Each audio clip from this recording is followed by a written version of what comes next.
Hello everyone, welcome to our channel Gyan Ganga. Today we are going to do worksheet of chapter number 19 A Seed Tells a Farmer's Story. इस video में हम सबसे पहले करेंगे chapter की summary और उसके बाद में करेंगे क्वेश्चंस एंड आंसर्स जो आपकी एनसीईआरटी टेक्स्ट बुक के ऊपर बेस होंगे और आपके एग्ज़ाम के लिए बड़े ही इम्पोर्टेंट होंगे। चलिए समरी के अंदर पॉइंट्स के अंदर हैं, सबसे पहले समझते हैं। Seeds are protected from insects by putting neem leaves in them. देखिए, जो हम सीड हमारे लिए घर के यूज़ के लिए जो भी ग्रेन्स अनाज बचा के रखते हैं घर पे यूज़ के लिए, या जो सीड हमें आप फ्यूचर में यूज़ करना है, उसको हम कैसे इंसेक्ट्स से बचा सकते हैं। तो उसके अंदर क्या रखा जाता है, नीम की लीव्स रखी जाती हैं। नीम एक पेड़ होता है, उसकी हम लीव्स रखते हैं और साथ में इसके अंदर हम तेज़ पत्ता भी रख देते हैं। तेज़ पत्ता भी हमें इंसेक्ट्स से अनाज को बचाने में हेल्प करता है। Farmer grow many different types of crops according to the season. देखिए, जो फार्मर होते हैं वो डिफरेंट टाइप्स ऑफ क्रॉप्स को उगाते हैं अलग अलग सीज़न के अनुसार। तो इंडिया के अंदर जो मेनली सीज़न के बेस के ऊपर 3 तरह की जो क्रॉप्स होती हैं, उसमें होती हैं फर्स्ट नंबर पे राबी, दूसरे पे जैद और तीसरे पे खरीफ। तो राबी जो विंटर के अंदर बोई जाती है और फिर समर में हार्वेस्ट की जाती है। जैद क्रॉप खरीफ और रबी के जो बीच में बोए जाते हैं, जैसे वाटरमेलन, कुकम्बर। और जो खरीफ की जो क्रॉप होती है वो हम समर में बोते हैं और विंटर में हार्वेस्ट करते हैं। Point number 3, farming has changed over the years. People now prefer to grow crops like wheat and cotton which get better prices in the market. देखिए, समय के साथ जैसे जैसे महंगाई बढ़ती जा रही है तो फार्मर्स भी अपने खेत पे वो फसल उगाना चाहते हैं जिससे उनके पास में अच्छा पैसा आए, प्रॉफिट आए। तो लोगों ने जो बाजरा था या जवार था, उसका जो मार्केट के अंदर प्राइस कम था, तो लोगों ने जिन क्रॉप्स के प्राइस मार्केट के अंदर ज़्यादा थे वो ही खेती करना शुरू कर दिया। जैसे वीट और क्रॉप को ही ज़्यादा लोग उगाने लग गए। New equipments like electric motors, tractors extra are bought for farming nowadays. तो देखिए, जैसे जैसे समय के साथ में पहले हम बुलक कार्ट का यूज़ करते थे, तो अब क्या ट्रैक्टर का यूज़ करने लग गए। फार्मिंग के अंदर इलेक्ट्रिक मोटर्स आ गए, थ्रेसर आ गया अनाज को निकालने के लिए। तो समय के साथ में मॉडर्न टेक्नोलॉजी के अकॉर्डिंग जो इरिगेशन है उसके अंदर भी टेक्नोलॉजी का यूज होने लग गया। During earlier times natural fertilisers like cow dung and dried leaves were used. This kept the soil soft and crumbly. देखिए, पहले के टाइम पर क्या होता था, नेचुरल फर्टिलाइज़र यूज़ किए जाते थे खेती के अंदर। उसमें काऊ डंग और जो सूखी जो पत्तियां होती हैं वो एज ए मैन्योर का काम करती हैं और अच्छी फसल होती थी, जो सॉइल को, ज़मीन को सॉफ्ट भी रखती थी।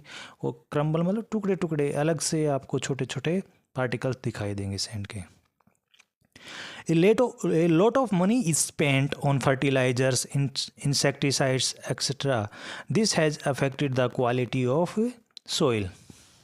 तो देखिए, अब जैसे मॉडर्न टेक्नोलॉजी आ गई है, उसके साथ साथ में मॉडर्न जो मैन्यूर, जो पुराने टाइम पे जो नेचुरल फर्टिलाइज़र यूज़ होते थे, उनकी बजाय लोग क्या करने लग गए, अब बहुत ज़्यादा केमिकल वाले फर्टिलाइज़र्स लेके आने लग गए, इंसेक्टिसाइड्स लेके आने लग गए।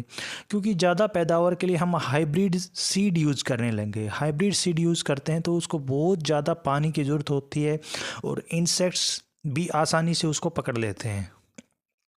तो उसको बचाने के लिए, अच्छी फसल करने के लिए हमें इंसेक्टिसाइड्स का भी यूज़ करना पड़ रहा है और बहुत ज़्यादा फर्टिलाइज़र्स का भी यूज़ करना पड़ रहा है। Farmers take loans from the banks to make farming easier and effective. तो देखिए, अब मैंने जैसे बताया, न्यू टाइप हाइब्रिड टाइप का जो बीज यूज़ कर रहे हैं उसके लिए क्या करना पड़ रहा है, उसको बहुत ज़्यादा अमाउंट में पानी की रिक्वायरमेंट है।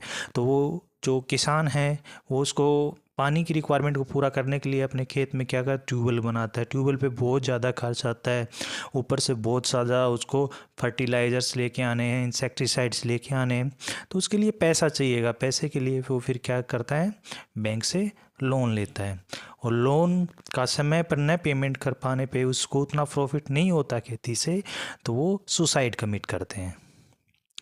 What ever profit is made it is use to repay the loan. और जो थोड़ा मोड़ा फ़ायदा होता है, जैसे मैंने ऊपर आपको पूरी समझाया, एक्सप्लेन कैसे होता है, तो वो जो प्रॉफिट हुआ था वो आपका लोन के रीपेमेंट में चला जाएगा। With the growing competition in farming people prefer to take up other professions. और जो खेती के अंदर इतना कंपटीशन बढ़ गया है कि सभी के सभी लोग कॉटन वीट ही खेतों में बोने लग गए हैं, और उससे उसकी पैदावार हो गई तो रेट भी कम हो गई, ज़्यादा कॉटन होने से मार्केट के अंदर, तो उनको उतना ज़्यादा प्रॉफिट नहीं हो रहा है। तो अब जो मॉडर्न टाइम में है, लोग देख रहे हैं कि इरिगेशन से उतना ज़्यादा प्रॉफिट नहीं हो रहा, तो वो दूसरा प्रोफेशन की तरफ शिफ्ट हो रहे हैं। तो ये आपको समरी आई थिंक सभी को अच्छे से समझ में आई होगी। अब हम चलते हैं क्वेश्चंस एंड आंसर्स पे। With appropriate words given in the box. आपको जो बॉक्स दिख रहा है ये, इसके अंदर जो वर्ड दिए हुए हैं इनसे आपको ये क्या करने हैं, fill in the blanks fill करने हैं। देखिए पहला, undhiya was eaten with dash rotis.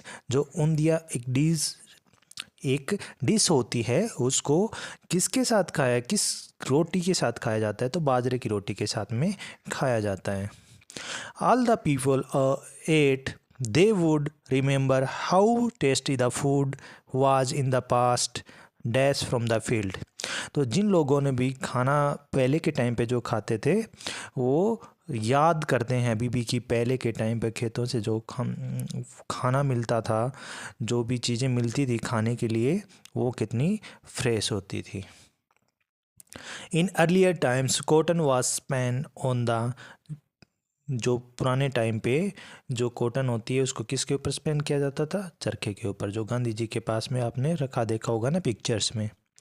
Dash came due to the construction of a dam. तो डैम के बनाने से क्या है, ये electricity. The dash could be in a day what the bullocks have take many days to do.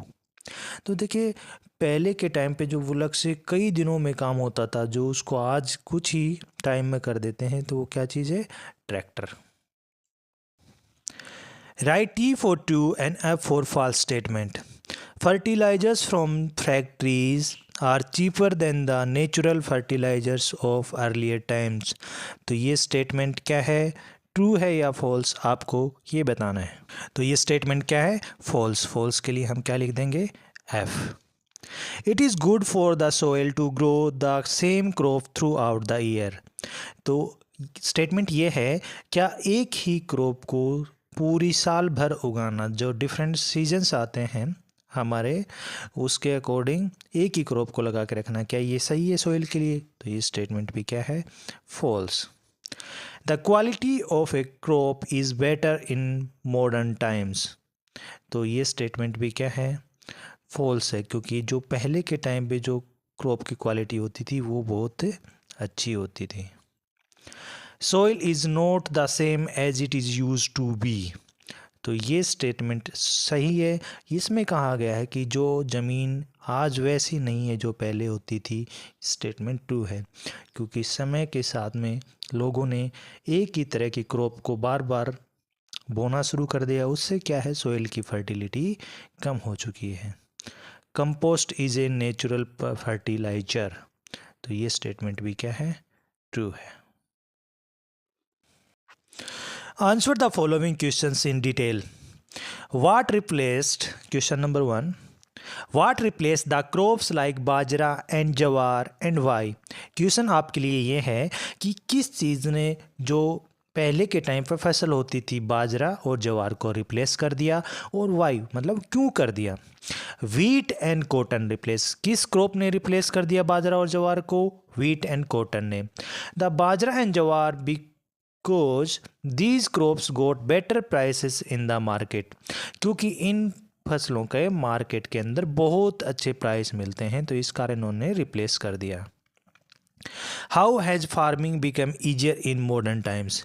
कैसे modern time में जो खेती करना है वो आसान हो गया? Farming has become easier with the use of scientific methods, scientific method की वजह से जो खेती करना है वो आसान हो गया है। The use of modern machines such as tractors, harvesters, threshers, कौन सी मॉडर्न जो मशीन्स हैं इनकी वजह से जो हमारा आसान हुआ है वो है ट्रैक्टर का हो गया, पहले हम बुलक का यूज़ करते थे, harvesters, threshers and combined have made the agriculture easy and time saving.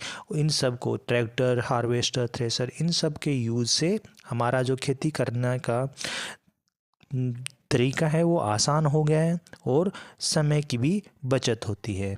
पहले बुलक से आप एक खेत को जोतने में आपको 3-4 दिन लग जाते थे, लेकिन अब उसी काम को ट्रैक्टर कुछ ही घंटों में कर देता है। Question number 2, match the column का क्वेश्चन है आपके लिए। देखिए कॉलम ए और कॉलम बी मैच करना है आपको। उंदिया, तो उंदिया के बारे में अभी मैंने आपको उसके अंदर एक्सप्लेन किया था समरी के अंदर। क्या है? एक काइंड ऑफ स्टीव। उसके बाद में चरखा, चरखा क्या है? Cotton is spin to make cloth, जिसके ऊपर फाइबर बनाया जाता है धागा कॉटन से। Earthworm, soil best friend. Mortar, pestle, mortar और पेस्टल उसको कहते हैं ओखली और जो सोटा होता है उसको। तो मोर्टर मतलब क्या हो जाएगा? ओखली, और पेस्टल मतलब क्या हो जाएगा? मूसली। Why medicines have to be spread on the crops?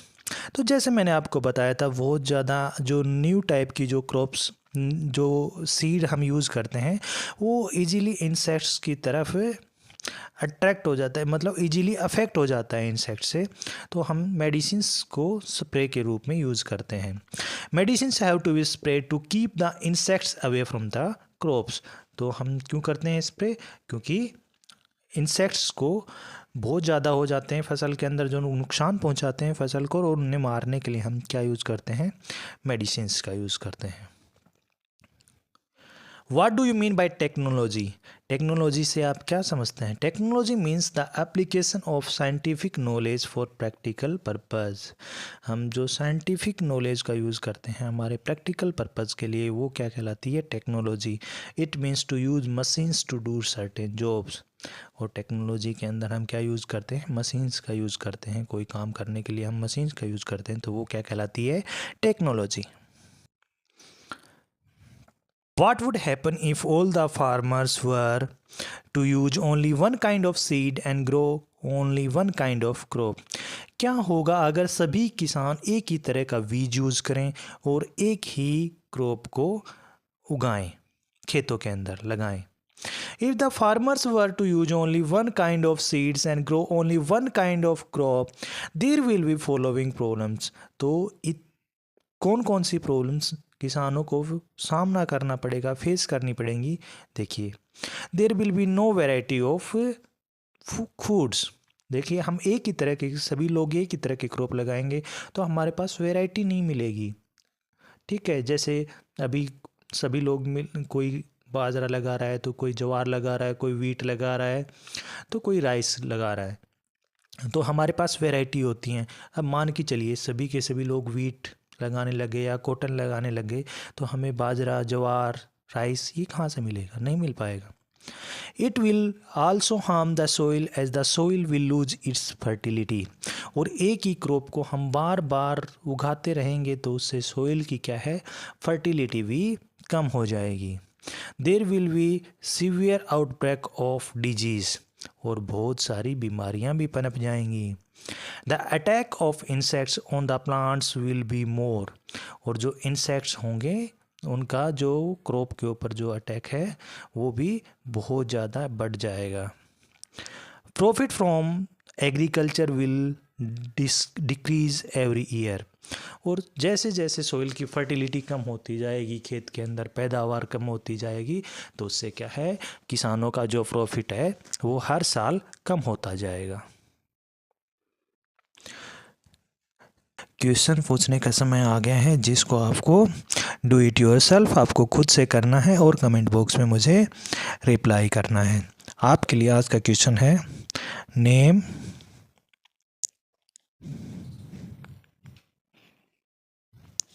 To festivals